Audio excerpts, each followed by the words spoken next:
اور ارتحلت الدنیا مدبرہ، ایک روایت میں آپ نے فرمایا دنیا پیٹھ پھیر چکی، وارتحلت الآخرۃ مقبلہ، آخرت سامنے سے دوڑتی چلی آ رہی ہے، وَلِكُلِّ وَاحِدَةٍ مِّنْهُمَا بَنُونَ، اور کچھ دنیا کے بیٹے کچھ آخرت کے بیٹے، لا تکونوا من ابناء الدنیا، اے میری امت دنیا کے بیٹے نہ بننا، دنیا کو سامنے رکھ کر زندگی نہ گزارنا، کچھ آخرت کے بھی تقاضے ہیں، موت کے بعد کی زندگی کے تقاضے ہیں، یہ زندگی اول اور آخر نہیں ہے، یہ کفار کا ذہن تھا، اَإِذَا مِتْنَا وَكُنَّا تُرَابًا ذَلِكَ رَجْعٌ بَعِيدٌ، کہ جب ہم مر جائیں مٹی ہو جائیں تو کون ہمیں زندہ کرے گا، کوئی ہمیں زندہ نہیں کر سکتا، إِنْ هِيَ إِلَّا حَيَاتُنَا الدُّنْيَا نَمُوتُ وَنَحْيَا وَمَا نَحْنُ بِمَبْعُوثِينَ، یہی ایک ہی زندگی ہے، اسی میں ہمیں جینا ہے، اسی میں ہمیں مرنا ہے،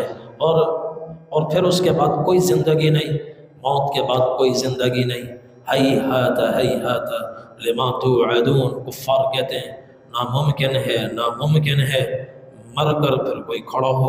عاص بن وائل ایک مرتبہ نبی کریم، کافر تھا مکہ میں، نبی کریم صلی اللہ علیہ وسلم کی خدمت میں آیا، کسی پرانی 100-200 سالہ قبر کو کھود کر اس میں کوئی خستہ ایک ہڈی پڑی ہوئی تھی، وہ اٹھا کر لے آیا، کہنے لگا یہ شخص کفر پر مرا ہے، اللہ کے انکار پر مرا ہے، بت پرستی کرتے ہوئے مرا ہے، ہمیں اچھی طرح خبر ہے۔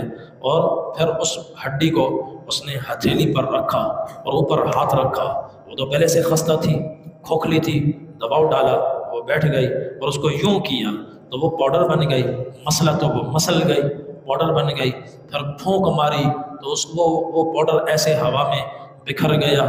اب یہ جو بکھرا ہوا پاؤڈر ہے، ساری دنیا مل کر اس کو اکٹھا کرنا چاہے، لوگ تو نہیں اکٹھا کر سکتے، انسان تو نہیں اکٹھا کر سکتے، تو اس کو حضور سے کہنے لگا وَضَرَبَ لَنَا مَثَلًا وَنَسِيَ خَلْقَهُ قَالَ مَنْ يُحْيِي الْعِظَامَ وَهِيَ رَمِيمٌ، بتاؤ اس ہڈی کو کون زندہ کرے گا، کون ان ذرات کو جمع کرے گا، پھر کون اس سے ڈھانچہ بنائے گا، اور پھر کون اس میں روح ڈالے گا۔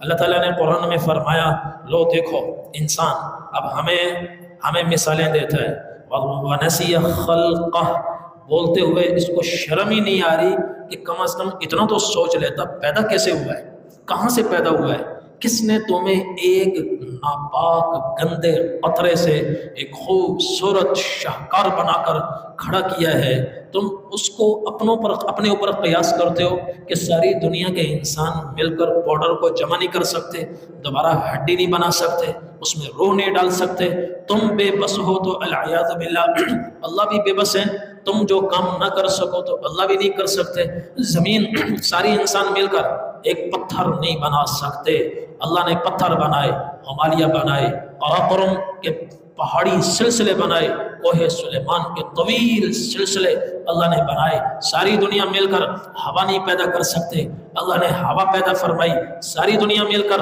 آسمان کی چھت نہیں تان سکتے، اور بغیر ستون کے اتنے طویل چھت کو نہیں کھڑا کر سکتے، اللہ وہ ذات ہے جس نے آسمان کو بنایا، ساری دنیا مل کر پانی نہیں پیدا کر سکتے، اللہ نے پانی پیدا فرمایا، ساری دنیا مل کر اپنے دم پر بل بوتے پر گھنے جنگلات پیدا نہیں کر سکتے، اللہ وہ ہے جس نے پانی سے درخت بنایا، پانی سے نباتات کو بنایا، پانی سے کیا کچھ غذائیں اللہ نے پیدا فرمائی، وَضَرَبَ لَنَا مَثَلًا وَنَسِيَ خَلْقَهُ۔ اب یہ انسان اپنی پیدائش بھول کر کہ کیسے آیا، کہاں آیا، اس کی تخلیق کس فیکٹری میں ہوئی، یخلقکم فی بطون امہاتکم، ارے ذرا غور تو کرو، اندھے ہو گئے ہو کہ کیسے اللہ نے تمہیں ماں کے پیٹ کے اندھیروں میں پیدا کیا، خلقا من بعد خلق فی ظلمات ثلاث، رفتہ رفتہ اللہ نے تمہیں پیدا کیا، نطفہ بنایا، اس سے علقہ بنایا، اس سے مضغہ بنایا،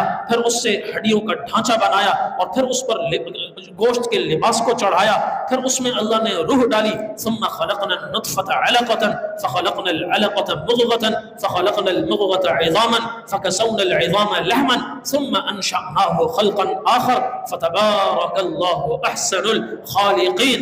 یہ اللہ ہے، یہ اللہ ہے. اللہ اپنی قدرت کی نشانیاں بیان کرتا ہے. اللہ کا انکار وہ کرتے ہیں جو اللہ کی قدرت کو نہیں جانتے. العیاذ باللہ. اپنے اوپر، اپنے سائنسدانوں پر اور اپنے انجینئروں پر اللہ کو قیاس کرتے ہیں. جو کام سائنسدان نہیں کر سکتے وہ اللہ نہیں کر سکتے. العیاذ باللہ. جو انسان نہیں کر سکتے وہ اللہ نہیں کر سکتے. ہمارا چیلنج ہے ساری دنیا کے انسان مل کر، اللہ خود قرآن میں چیلنج کرتا ہے. ضرب مثلا فاستمعوا له یا ایھا الناس. ضرب مثلا فاستمعوا له. اللہ ایک مثال بیان کرتے ہیں. ان الذين يخلق من دون الله لن يخلقوا ذبابا ولا اجتمعوا له. ساری کائنات مل کر ایک مکھی نہیں پیدا کر سکتے، ایک مکھی نہیں پیدا کر سکتے. اور سوچیں یہ جو ہم نہیں کر سکتے وہ اللہ نہیں کر سکتے. تو پاؤڈر کو انسان جب ہڈی بن جائے اور اس کے قبر میں جانے کے بعد گوشت اس کا اتر جائے اور گوشت مٹی بن جائے، پھر ہڈیاں اس کی بھر جائیں، وہ مٹی بن جائیں، تو سارے انسان مل کر وہ دوبارہ ہڈیاں نہیں بنا سکتے، ان ذرات کو واپس نہیں لا سکتے. تو سمجھتے ہیں العیاذ باللہ اللہ بھی نہیں لا سکتے. اللہ ان کو چیلنج کر کے فرماتے ہیں قل، اے ہمارے حبیب آپ ان کو جواب دیں، یحییھا الذی انشأھا اول مرہ. جس نے پہلے پیدا کیا تھا وہ دوبارہ بھی اس کو پیدا کر دے گا. جس نے پہلے کس نے پیدا کیا تھا؟ پہلے جب پیدا کیا تو کچھ بھی نہیں تھا، کہیں کوئی اس کا میٹیریل موجود نہیں تھا. کم از کم میٹیریل تو ہے، اب ذرات تو ہیں. اللہ کے لیے نہ پہلے پیدا کرنا مشکل نہ بعد میں پیدا کرنا مشکل. انسان جب ایک کام کر لیتا ہے تو دوبارہ وہی کام کرنا آسان ہو جاتا ہے. یہ پہلے مشکل پھر آسان، یہ ہمارے اعتبار سے ہے.